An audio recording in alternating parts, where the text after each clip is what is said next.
Hoje, dia 8 de março, celebramos o Dia Internacional das Mulheres. O dia que assinala as nossas lutas, as de ontem e as de hoje, as locais e as globais, dentro e fora de casa. Nós, mulheres, constituímos cerca de metade da população mundial, mas, historicamente, continuamos a ser alvo de opressão e silenciamento. Os cargos de poder e de decisão continuam maioritariamente ocupados por homens. O mercado laboral não está adaptado às nossas vidas e necessidades específicas.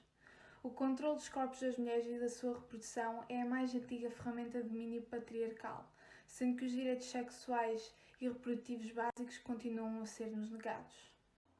A justiça machista não nos protege. As sobreviventes de violências de gênero continuam a ser culpabilizadas pela violência que sofrem, enquanto as atitudes dos agressores são amplamente desculpabilizadas e naturalizadas pela nossa sociedade.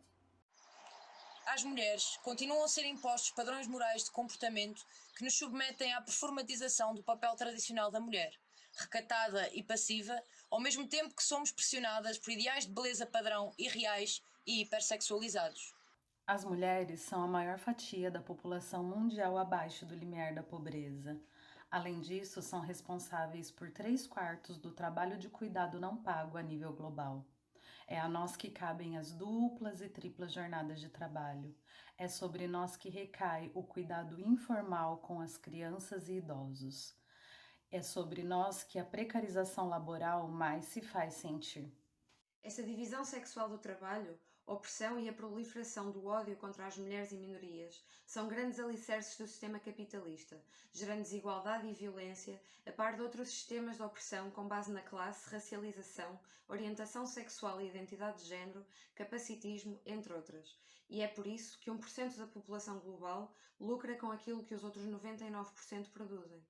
Porque quem manda no mundo não tem interesse em repartir a sua riqueza com quem menos tem?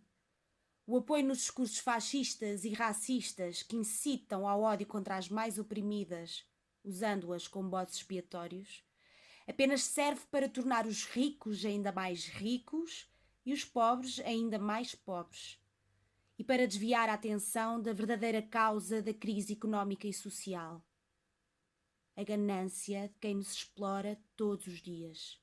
A sociedade impõe-nos a responsabilidade de ficar em casa e cuidar das crianças e familiares. Apesar deste trabalho de cuidado ser essencial para a vida em sociedade, ele não é remunerado economicamente e nem valorizado socialmente. O confinamento apenas veio reforçar os tradicionais papéis de gênero da mulher, como cuidadora e como doméstica, relegando-nos às triplas jornadas de trabalho dentro de casa. São também as mulheres e raparigas as principais vítimas de violência nas relações de intimidade, doméstica e de gênero, cujos números, apesar de ainda invisíveis, aumentaram exponencialmente com o confinamento. Isoladas e muitas sem rendimentos, várias mulheres viram-se e ainda se veem numa posição ainda maior de dependência relativamente aos seus agressores. Fora de casa, somos nós as mais expostas diretamente aos riscos da pandemia. Registra-se a nível mundial o maior número de infecções por Covid-19 entre as mulheres relativamente aos homens. Isto porque 2/3 dos trabalhos de cuidado e limpezas pagos são realizados por mulheres. Em Portugal, por exemplo, 80% de quem presta cuidados a idosos ou dependentes são mulheres e 2/3 do trabalho de subsistência em supermercados ou restaurantes são assegurados por mulheres. Se atentarmos aos profissionais de saúde, 82% das enfermeiras são mulheres e 92% das auxiliares em saúde também são mulheres, sendo que estas últimas profissionais nem sequer foram incluídas na primeira fase de vacinação, tal como as profissionais da educação, apesar de estarem diretamente expostas ao risco do contágio do vírus. Contudo, estes são dos empregos mais vulneráveis, precários e desvalorizados, quer a nível social ou monetário. As mulheres encontram-se assim na linha da frente na luta contra a pandemia, mas são elas quem menos recursos e segurança têm para a enfrentar. A gravidade da situação das mulheres nas guerras e nos campos de refugiados, onde são violadas ou têm de vender o seu corpo em troca de alimentos para si e para as suas crianças, aprofundou-se ainda mais durante a pandemia. A intensificação do controle de fronteiras e aumento de políticas securitárias e de vigilância abrem perigosos precedentes. Estas práticas de controle e segurança recaem sobretudo sobre as mulheres nas margens, pobres, racializadas e migrantes, que ficaram mais expostas à criminalização e encarceramento. Os efeitos da crise pandémica vieram agravar as condições de vida das mulheres, crianças e transgêneros dentro de prisões e centros de detenção, onde se verificou o aumento do isolamento, da violência institucional, maiores restrições no acesso a bens essenciais e contacto com familiares e amigos, deterioração da sua saúde física e mental, bem como a das mulheres com familiares na prisão, que estão também elas sujeitas à exclusão e violência, pois são elas que cuidam de quem está dentro, suportando na família e nas comunidades consequências económicas e sociais do encarceramento. As que mais sofrem são também as que mais lutam. Nas guerras, as mulheres também estão na linha da frente, a defender os seus territórios e os seus recursos.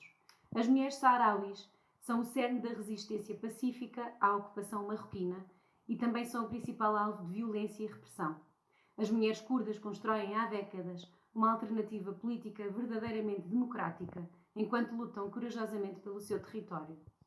Um pouco por todo o mundo, as mulheres organizam-se com a perspectiva da construção de sociedades mais igualitárias e justas, procurando formas de organização que respeitem as identidades e pertenças socioculturais, assim como um uso consciente dos recursos naturais que o planeta nos proporciona. São as lutas das mulheres indígenas que têm assumido a linha da frente em defesa dos territórios, do direito à saúde e à educação e contra a dizimação dos povos originários de diferentes tradições étnicas, agravada pela crise pandémica.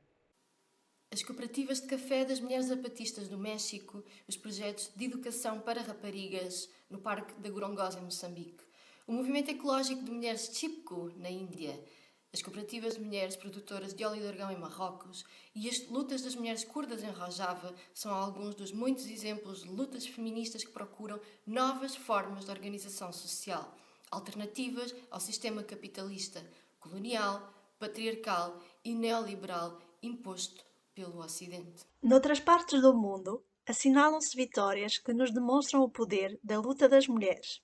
A Maré Verde, o movimento feminista argentino, mostrou-nos que, através do protesto nas ruas e da rebeldia, é possível conseguir vitórias históricas, como foi a legalização do aborto na Argentina no ano passado.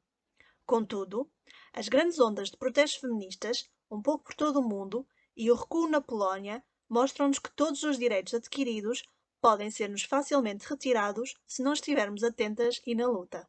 Cientes do avanço dos discursos reacionários da extrema-direita e dos retrocessos impostos pela pandemia, necessitamos de construir estratégias coletivas alternativas para enfrentar a crise social e económica que estamos a viver.